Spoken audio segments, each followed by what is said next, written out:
Good evening. তো আজকের এই ক্লাসটিতে আমরা আলোচনা করব জোহান হেনরিস পেসালজি বা অনেকে আমরা পেসালজি বলি এরকম, ঠিক আছে? তো যে নামেই বলুক না কেন সেটাতে কিছু যায় আসে না।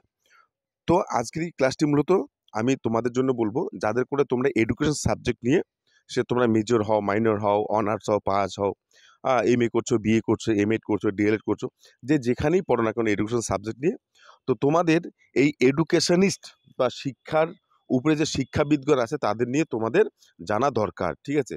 কেননা তাদের দ্বারাই মূলত আমরা শিক্ষার পদ্ধতি, শিক্ষার পাঠ্যক্রম ইত্যাদি বিষয়গুলো কি রকমের হয় তাদের তাদের কাছ থেকে কিন্তু আমরা কিন্তু গ্রহণ করি, ঠিক আছে?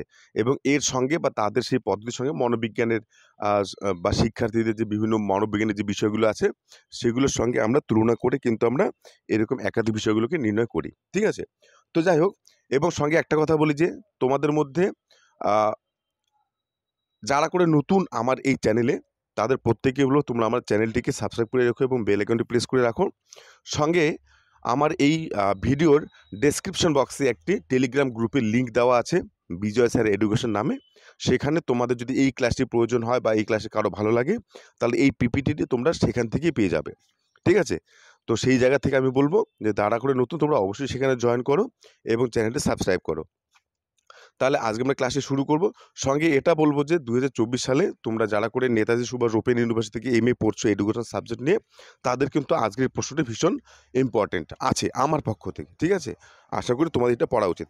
এবং সঙ্গে এটাও বলবো যে তোমাদের এই পেথোলজি হোক, রবীন্দ্রনাথ হোক বা বিবেকানন্দ হোক, হ্যাঁ, তো যে কোনো একজন ব্যক্তিকে নিয়ে যদি প্রশ্ন আসে, তোমাদেরকে আমি এটুকুই বলবো প্রথমে তোমরা সবার আগে নজর দেবে কত নাম্বারের প্রশ্ন সেটা, এবং সেই প্রশ্ন দিয়ে তারপরে তোমরা সেখানে উত্তর শুরু করবে।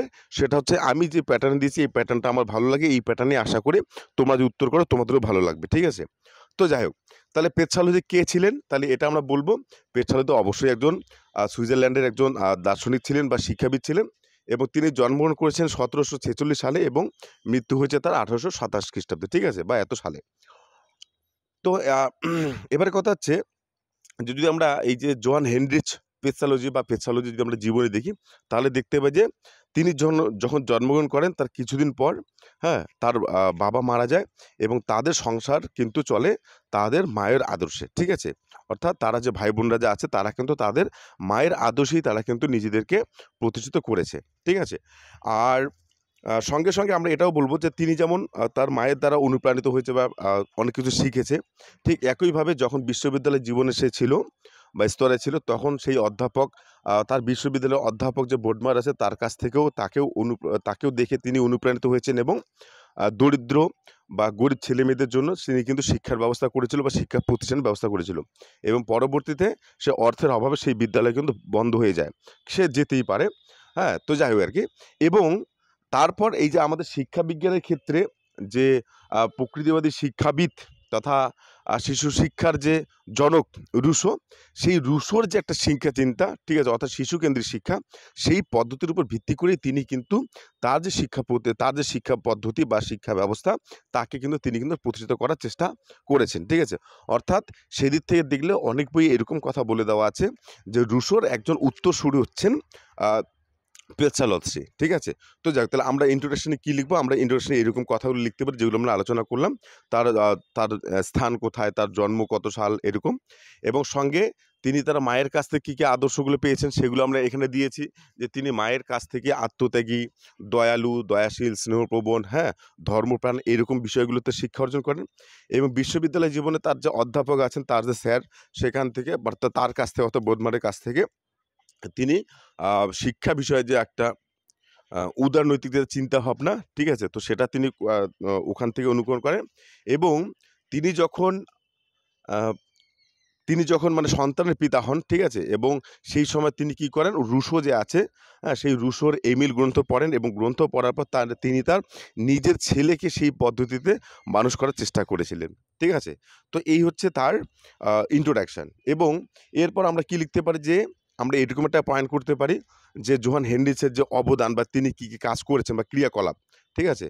অর্থাৎ এখানে কিন্তু তোমরা কিন্তু এটা দেখতে পাও যে এই যে জোহান হেনরিচ আছে বা পেট্রোলজি আছে, তিনি মূলত 25 বছর শিক্ষকতা করেছেন এবং তার শিক্ষকতার যে একটা অভিজ্ঞতা সেই জায়গা থেকে, এবং তিনি তার সঙ্গে সঙ্গে তার যে নিজস্বতা একটা উপলব্ধি শিক্ষা সম্পর্কে সেই জায়গা থেকে, তাহলে এই জায়গা থেকে তিনি একাধিক বিষয়ে তিনি গবেষণা করেছেন বা লেখালেখি করেছেন। তার মধ্যে এখানে আমি কয়েকটি বইয়ের নাম দিয়ে দিয়েছি, ঠিক আছে? আর সঙ্গে আমরা এটাও বলতে, তার যে তত্ত্বটা আছে সেই তত্ত্বটাকে প্রতিষ্ঠিত করার জন্য তিনি কি করলেন, একটা স্কুল খোলার খুলেছিলেন, কিন্তু অর্থনৈতিক অভাবে সেই স্কুলটি বন্ধ হয়ে যায়। কিন্তু তারপরেও তিনি কিন্তু থেমে থাকেননি। তিনি তখন কি করলেন, বিভিন্ন রকম আরও অন্যান্য যে গ্রন্থগুলো, তার যে চিন্তাভাবনা সেটাকে তিনি সবার সামনে পৌঁছে দেওয়ার জন্য তিনি গ্রন্থ লিখেছেন, ঠিক আছে? তো সেখানেও এই গ্রন্থগুলো আছে। এবং তিনি শিক্ষার লক্ষ্য সম্পর্কে কী বলেছিলেন, তিনি শিক্ষার লক্ষ্য সম্পর্কে এটা বলেছেন যে, তিনি এটা বলছেন যে একজন শিশু শিক্ষার্থীর অন্তর্নিহিত সুপ্ত সম্ভাবনা, সেই জায়গা থেকে যদি আমরা দেখি তাহলে কিন্তু এটাও বোঝা যায় যে আমাদের যে ভারতীয় শিক্ষাবিদ আছে বা দার্শনিক আছে বিবেকানন্দ, তার সংজ্ঞার সঙ্গে তার কিন্তু একটা ভীষণ কিন্তু একটা মিল আছে, ঠিক আছে?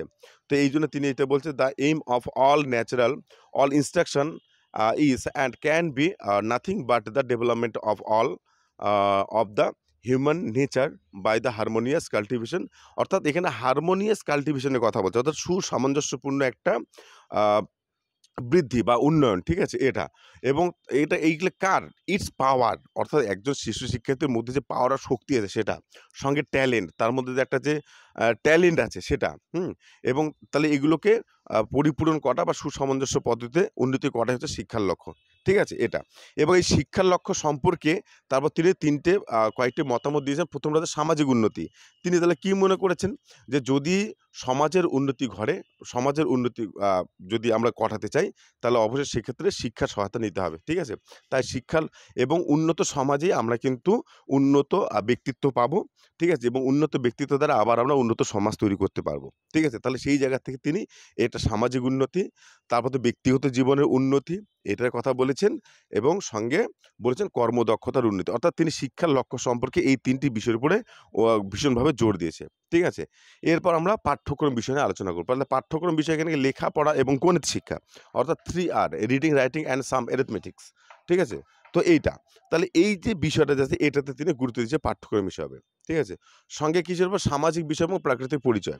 অর্থাৎ এই যে সামাজিক যে বিষয়গুলো, যে অর্থাৎ সমাজ শিক্ষা বা সমাজের যে সোশ্যাল সায়েন্স, সেই বিষয়গুলোকে তিনি গুরুত্ব দিয়েছেন। সঙ্গে প্রাকৃতিক পরিচয়, অর্থাৎ একজন শিশু শিক্ষার্থীকে সমাজের বিষয়গুলো সম্পর্কে যেমন সচেতন থাকতে হবে বা তাদের অধ্যয়ন করতে হবে, ঠিক একইভাবে কিন্তু প্রাকৃতিক যে রিসোর্স বা সম্পদগুলো আছে সেগুলো সম্পর্কে কিন্তু শিক্ষার্থীর কিন্তু পরিচয় থাকা দরকার। এই জন্য তিনি পাঠ্যক্রম হিসাবে এই দুটো কথা বলেছেন। এরপর তো শিক্ষণ পদ্ধতি হিসেবে কি বলছে, তিনি প্রথমে বলছে পাঠ্যবস্তুর বিশ্লেষণ, এটা একটা কথা বলছে। অর্থাৎ এই যে পাঠ্যবস্তুর বিশ্লেষণ মানে আমরা ছেলেমেয়েদের বা শিক্ষার্থীর যে বিষয়গুলো পড়াবো সেই ছোট ছোট এককগুলো যে আছে ইউনিটগুলো, সে প্রত্যেকটাকে তিনি ভেঙে ভেঙে বিশ্লেষণ করার কথা বলেছে, ঠিক আছে? যেটাকে আমরা কি বলি, এটাকে সিলেবারিস নামে, যেটাকে তিনি যে ইউনিটগুলোকে সিলেবারিস বলেছে, ঠিক আছে? অর্থাৎ সিলেবাসের অন্তর্ভুক্ত যে ছোট ছোট বিষয়গুলো আছে বা বিষয়গুলো আছে সেগুলোকে ভেঙে ভেঙে ছোট ছোট করে মানে একদম সঠিক একটা জ্ঞান দিতে হবে, ধারণা দিতে হবে। তো এই পদ্ধতিটাকে তিনি গুরুত্ব দিয়েছেন। তারপর যে ইন্দ্রিয় পরিমার্জন শিক্ষা, ইন্দ্রিয় পরিমার্জনের কথা বলছে। অর্থাৎ একজন শিক্ষার্থীকে শুধুমাত্র আমাদের শুধু জ্ঞান দিয়ে তার যে বৌদ্ধিক বিকাশ ঘটে তাহলেই হবে না। তার সঙ্গে সঙ্গে সে যাতে তার যে ইন্দ্রিয়গুলো আছে, অর্থাৎ পঞ্চ ইন্দ্রিয়, ষষ্ঠ ইন্দ্রিয়, ঠিক আছে? এবং সঙ্গে হচ্ছে তার যে বিভিন্ন অঙ্গগুলো আছে সেগুলোকেও কিন্তু একটা পরিমার্জন করা, অর্থাৎ সংস্করণ করা বা সেগুলো একটা চর্চা রাখা, এটাও কিন্তু তিনি পাঠ্যক্রমের অন্তর্ভুক্ত বিষয় হিসেবে দেখিয়েছে। সঙ্গে সঙ্গে কী বলছে ৩ নম্বরটা, মনোবৈজ্ঞানিক শিক্ষণ পদ্ধতি। তাহলে মনোবৈজ্ঞানিক শিক্ষণ পদ্ধতি মানে এখানে একটা কথা মাথায় রাখতে হবে, মনোবৈজ্ঞানিক শিক্ষার্থীদের যে শিশুকেন্দ্রিক শিক্ষা তার কথা বলা হয়েছে এখানে, ঠিক আছে? অর্থাৎ আমরা আমরা শিক্ষকরা কি জানি সেটা ফ্যাক্টর নয়, কথা একজন শিক্ষার্থী তার কি চাহিদা, সে কোন বিষয়ে এক্সপার্ট হতে, তার কোনটাতে আগ্রহ আছে, তার মানসিক শক্তি কীরকম, তার মানসিক বৈশিষ্ট্য কীরকম, এই বিষয়গুলোকে গুরুত্ব দিয়ে আমরা কিন্তু তাকে কিন্তু আমরা শিক্ষা প্রদান করব। তাহলে সেক্ষেত্রে কিন্তু তিনি এই কথাগুলো বলছে। এরপর আমরা কি বলছি, শিক্ষণ পেশাগত ধারণা। এবার আমি এখানে তোমাদের একটা কথা বলবো, তোমাদের পরীক্ষার সময় রবীন্দ্রনাথ আসুক, বিবেকানন্দ আসুক, গান্ধীজি আসুক, পেছালজি আসুক, ফয়বেল আসুক, যে যাই আসুক না কেন, আমি এতটুকু বলবো, তোমাদের যদি প্রথমে তোমাদের নাম্বার প্যাটার্নটা দেখো, সেখানে যদি ৪, ৪, ৪ হয়, যেমন আমি এখানে তোমাদের কি করেছি, শিক্ষার লক্ষ্যের জন্য ৪ ধরেছি, পাঠ্যক্রমের জন্য ৪ ধরেছি, তারপর শিক্ষণ পদ্ধতি ওঠার জন্য ৪ ধরেছি। তাহলে ৪, ৪, ৪, ১২ ধরলাম। আর আর এবার তাহলে কত ১২ বা এরকম, তাহলে এরকম নাম্বারগুলোর ভিত্তিতে তোমরা আগে উত্তর দেওয়া শুরু করবে। এবার দেখো যদি দেখা হলো যে শিক্ষার লক্ষ্যর ওখানে ৪ দিয়ে রেখেছে, তোমরা যদি এমনিতে যদি শিক্ষার লক্ষ্য বলতে কি বোঝো ইত্যাদি, ইত্যাদি ৩, ৪, ৫ বা ৬, ৭টা লাইন লিখে ছেড়ে দিলে, তাহলে ওটুকু লিখে তো তোমাদের তো নাম্বার তো সম্পূর্ণভাবে পাবে না। তাহলে এইজন্য নাম্বারের সঙ্গে, সঙ্গে তাল মিলিয়ে কিন্তু তোমাদের কিন্তু লেখার যাতে পরিমাণ এবং অর্থ দুটোই যাতে ঠিক থাকে, অর্থাৎ কোয়ালিটি অ্যান্ড কোয়ান্টিটি দুটোই যাতে সঠিক থাকে, তার পরিপ্রেক্ষিতেই কিন্তু তোমরা কিন্তু ভালো নাম্বার গেইন করতে পারবে। ঠিক আছে? এবং এই যে যার যেটা যে প্রশ্নই আসুক না কেন, সঙ্গে আমি তোমাদের সর্বশেষে একটা কথা বলবো, যে এগুলো লেখার পরও তোমরা বলবে যে এছাড়াও এই শিক্ষাবিদ, অর্থাৎ যে শিক্ষাবিদের নামে প্রশ্ন আসবে, তারপর বিদ্যালয় এবং সেই শিক্ষাবিদ তার দিয়ে দাও, তার দার্শনিক চিন্তা এবং সে এটা দিয়ে দাও, শিক্ষার ক্ষেত্রে তার কী কী অবদান রয়েছে বা কী কী তিনি নতুন কিছু করেছেন সেটা দিয়ে দাও। তাহলে এইরকম তোমরা এক্সট্রা আরও ৩, ৪, ৫টা তোমরা পয়েন্ট লিখতে পারো। যদি যদি সেই রকম ডেটা বা তথ্য যদি তোমাদের কাছে না থাকে তবে। ঠিক আছে? তো যাক, তাহলে এই লাস্টের এই পয়েন্টটা কি? শিক্ষণের পেথোলজির ধারণা। শিক্ষণে মানে তার কারণটা হচ্ছে, আমরা যদি পেথোলজিকে দেখি তাহলে দেখব যে এনার একজন শিক্ষার্থী বা এনার ছাত্র হচ্ছে কি ফ্রয়েবেল। ঠিক আছে? তো তাহলে আমাদের এটা বুঝতে হবে যে তাহলে তার তার শিক্ষাটা কোন লেভেলের বা তার চিন্তাভাবনা কোন লেভেলের ছিল। ঠিক আছে? তো যাই হোক, এইজন্য উনি এখানে শিক্ষণ যখন শিক্ষকদের শিক্ষণের কথা বলছে, তো সেটা হচ্ছে শিক্ষণ, তাহলে সেটাকে অবশ্যই তিনি মুক্ত শৃঙ্খলার কথা বলছে। ঠিক আছে? এবং শিক্ষার্থীর মনোবৈজ্ঞানিক যে জ্ঞান, সেই জ্ঞানটা যাতে শিক্ষকরা অর্জন করে সেটার কথা বলা হয়েছে। অর্থাৎ একজন শিক্ষকের যদি মনোবিজ্ঞান সম্পর্কে যদি জ্ঞান না থাকে, তাহলে সে শিক্ষক কখনোই ছাত্রদের চাহিদা যেমন বুঝতে পারবে না, চাহিদা নির্ণয় করতে পারবে না, তদ্রূপ কিন্তু চাহিদার পরিপূরক হিসেবে কী দেওয়া উচিত বা তাদের কি, কি চাহিদাগুলো রয়েছে সেগুলো কিন্তু সে কিন্তু পরিপূরণ করতে পারবে না। ঠিক আছে? তো ইত্যাদি এই বিষয়গুলো কিন্তু রয়েছে।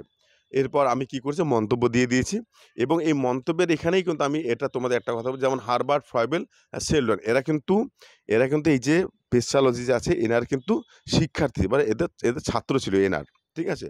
তো সেই জায়গা থেকে তোমরা তাহলে ভাববা যে তিনি কি, কি করেছেন। এবং এই যে মন্তব্য শেষে আমি বলব যে অনেকে আমাকে প্রশ্ন করেছে মন্তব্য কি করে লিখব?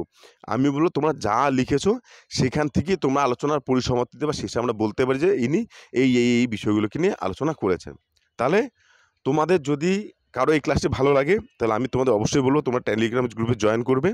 এবং আমি এতটুকুও বলছি, অনেকে হয়তো এটা হয়তো ভাবছে যে স্যার আপনি বলছিলেন যে মোটামুটি সমস্ত নোট দিয়ে দিবেন, অঙ্ক করিয়ে দিবেন, কিন্তু টাইম তো নেই। আমি এটুকু বলছি, যতটুকু টাইম আছে আমি এর মধ্যেই এমএ পার্ট 1 এবং পার্ট 2 তোমাদের মোটামুটি যে ইম্পোর্টেন্ট প্রশ্নগুলো আছে আমার পক্ষ থেকে আমি সেগুলো তোমাদের এর মধ্যেই করিয়ে দেব। ঠিক আছে? তাহলে তোমরা যারা নতুন তোমাদেরকে অবশ্যই বলব চ্যানেল সাবস্ক্রাইব করে রাখো এবং সবাই ভালো থেকো। ধন্যবাদ সবাইকে।